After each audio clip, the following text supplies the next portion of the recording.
So there's this fear that comes up commonly.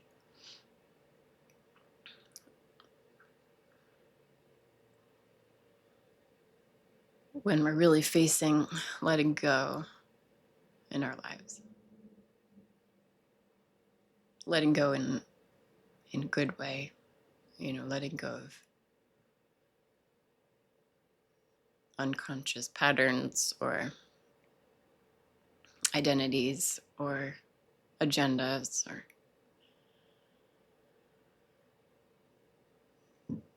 fill in the blank. That there can be these last standing attachments. I don't hate the word attachment. I think there are different ways of interpreting it, so I'm just going to use it. Although I could talk about what authentic and pure attachment feels like here. I won't go there right now, but for many people I work with, or many times, especially on retreat, when we get into deeper layers of what we're really suffering about, these fears around losing the ones we love, the ones we're closest to, our attachments, our own life, our own embodied life, letting go of that can come up. It's like, I can be free, except if I lose them, I know I'm going to spiral. Or if my child or my spouse or my dog or my mom were to go away, I can't even fathom how to be. It feels like my freedom is contingent on them in a certain way. And even the explicit fear of a certain person's death can come up. I feel stuck on this in my path of healing and letting go and being in this free fall of life. There's something holding me back around fearing the death of my child. That's a very common one for parents. Of course, right? I'm laughing because how innocent and how natural. And sometimes the mind can bring up this question of like, how do I get past that fear? How can I be unafraid of my child's death? Should that happen?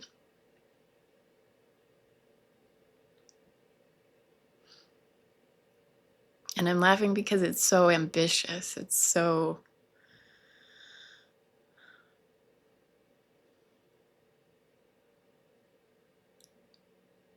in some turn of perspective, also very subtle. Step over what that fear is really pointing to.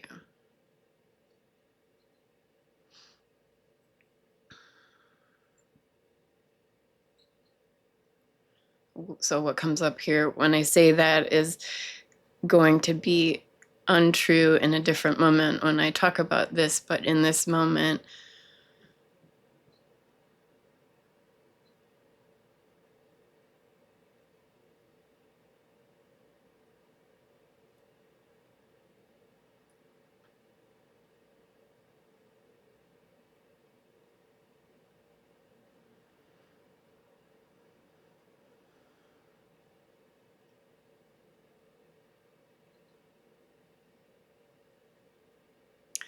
never trust the mind's urgency to prepare for anything.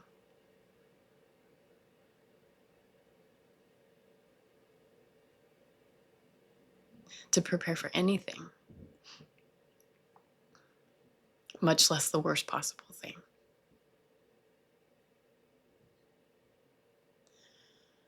Because that fear, that image is just a preparation for something that may never happen. Like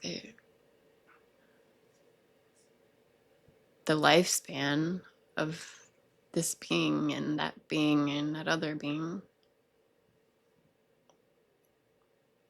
is beyond our realm of ability to know. Even though logically we can make a prediction, that the humility has to be seen in that we really don't know. And so any presentation of fear is a preparation.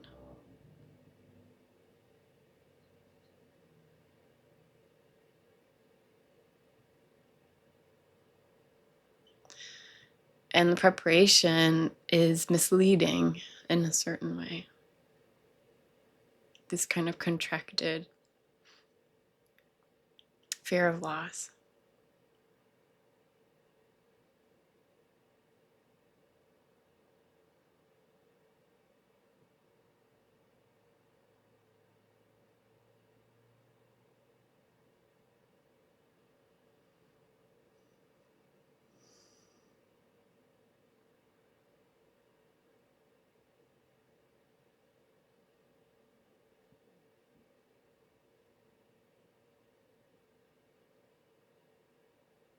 And so part of why this is coming up here is because this is a living territory in my world on a personal level. And it's very visceral in a way that the mental predictions and the preparations are just so distant from it, from the real fear that's pointing to, which resonates here, is how disembodied we are from our death. The fear of losing and not actually experiencing the embodiment that I'm not even going to say is necessary, but that is.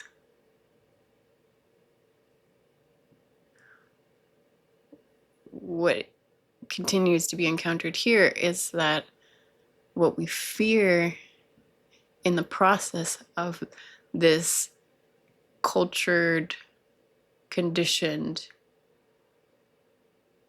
societal enactment of death in particularly, I'll say, the culture I live in, but many Western cultures, many modern cultures, is this kind of violence of a disembodied grief. We have a loss, we have a funeral. It's private.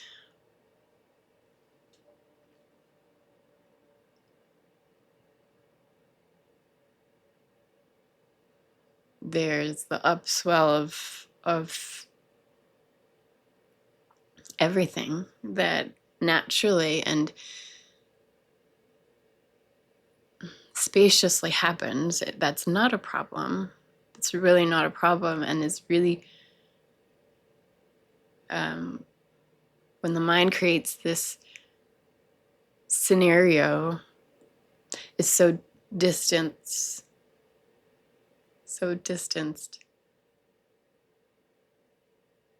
and artificial compared to if life arising in that moment involves loss. That's the gift of life in that moment. The dance of birth and death, and in between death and birth. Loss, awake, conscious loss, does not look like equanimity in the absence of emotion or the absence of sensation in the body or some state of not being altered.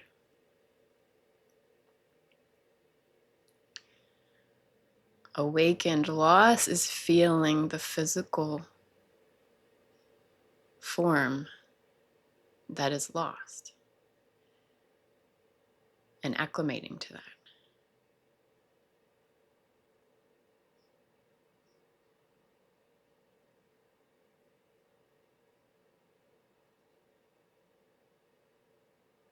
Feeling it with all of the purifying rage and grief and fear and storms that may come. They may be much softer storms for an elderly loved one whose death is a relief, an end of pain. They will likely be much more turbulent for a traumatic death or an unexpected death.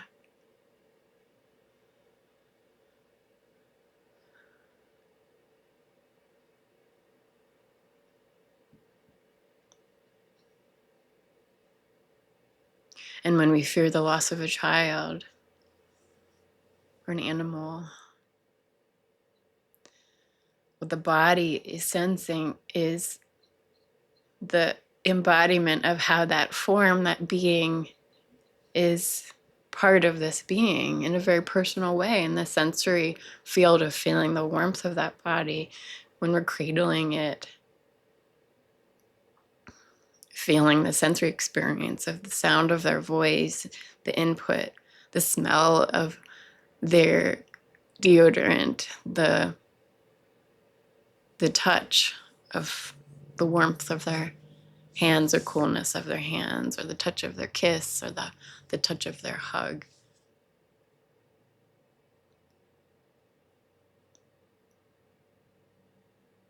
The taste, even kind of that salty taste of kissing a toddler with leftovers on their face.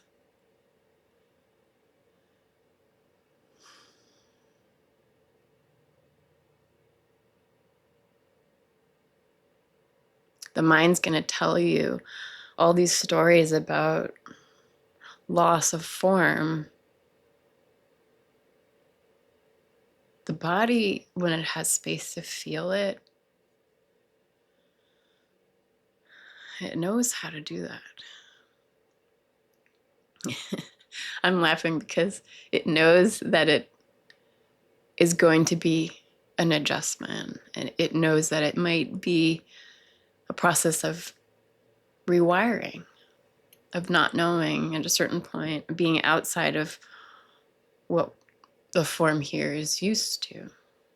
Because the hardest, I don't even want to say hardest, but the biggest adjustment, and my friends who've lost animals recently can feel into this, the biggest adjustment of losing that form is the loss of the form lying on your lap, maybe. Right? Like the body is feeling some part of me is gone. That form is gone. And the body, it's almost like missing another limb. Like it registers that. And it can also register that that form is now everywhere. And that is so hard. It is such an adjustment, and can be so hard to find and feel one's way into when we don't have support or space, when we have to be in this mental realm of what death is, or the logistics of grieving, or the pressure to process that at one moment in time, either unto oneself or amongst others. Like a funeral, like, of course, celebrating a life together is natural and part of letting the form change, like honoring the value and love for that form.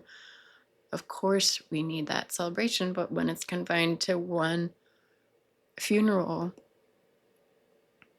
I wonder if that's part of the fear for the identity and the mind that's protecting us is like I can't fit into that violence of trying to shove all of this adjustment into one moment or one break.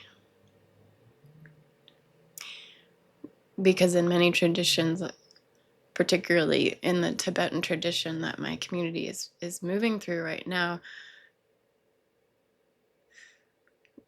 where after a loved one passes for 7 weeks,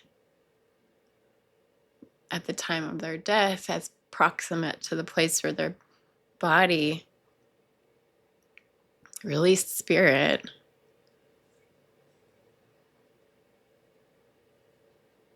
we connect, we chant, I'm not a Tibetan Buddhist, but I am in that community and on some level, and so we are with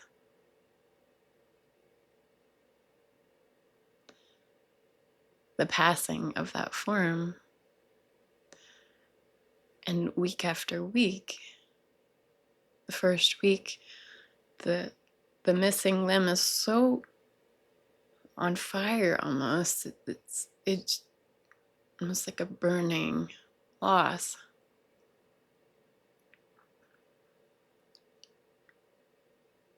And then the next week it's a little bit more contained, still raw, but evening out, and the body's adjusting. And then week by week by week, the body kind of finds its new strength, and that is so supportive when it doesn't have to do that in isolation, when the grief, which wants to be witnessed, which is the natural, it's not that we fear the grief, because grief, it really is this purifying process of clarifying our love. It's just love in a different form when one is gone. But we fear repressing it. We fear having to be disembodied from it. We fear that we can't really transition and have enough space, have sufficient space to feel that weather pattern, not only emotionally, but in the whole form of the body, how the body is in a whole new world in a certain sense, even though at the same time, that formlessness of our loved one who is now everywhere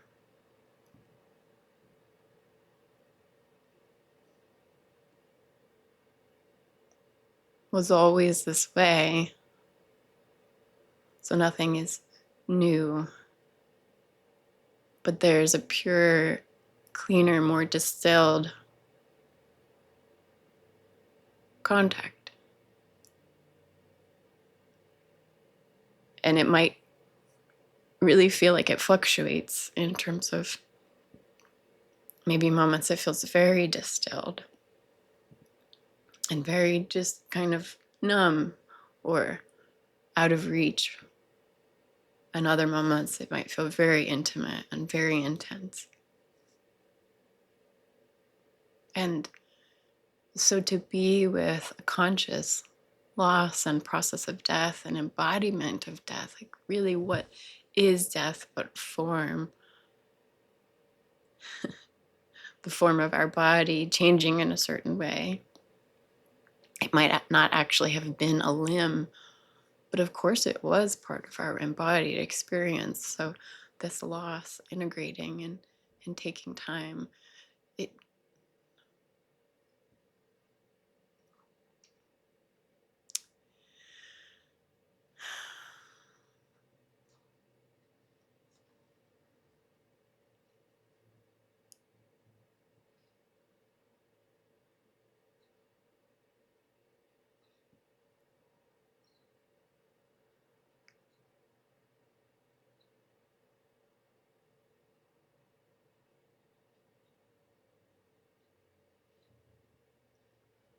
I don't think I've ever seen anything quite like it in terms of what brings people together with such intense love when consciously held, even more so than birth, I would say.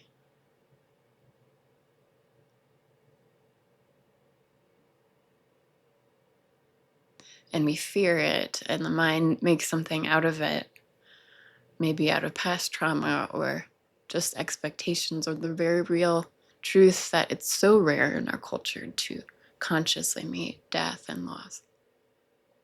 And the mind will create all these scenarios of who and when and where and why and how it's going to be too much for me. But the body has always been the body, and the body always integrates and processes and is held and holds us.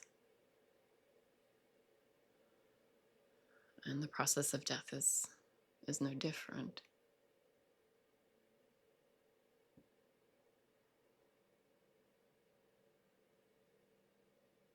But holds such a potential for bringing us closer to the mystery of that which is between death and birth, that which we are and always have been, and strangely, in a way that just doesn't make any sense, that which we're not.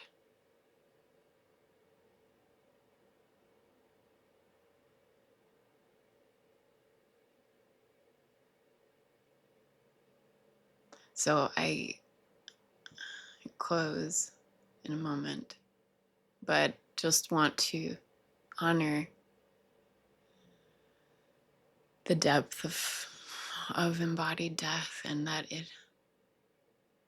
if in any way spirituality or non-duality or awakening or whatever lineage might be presented is whitewashing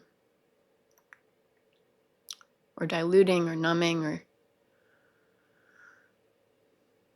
putting pressure on the process of losing a loved one,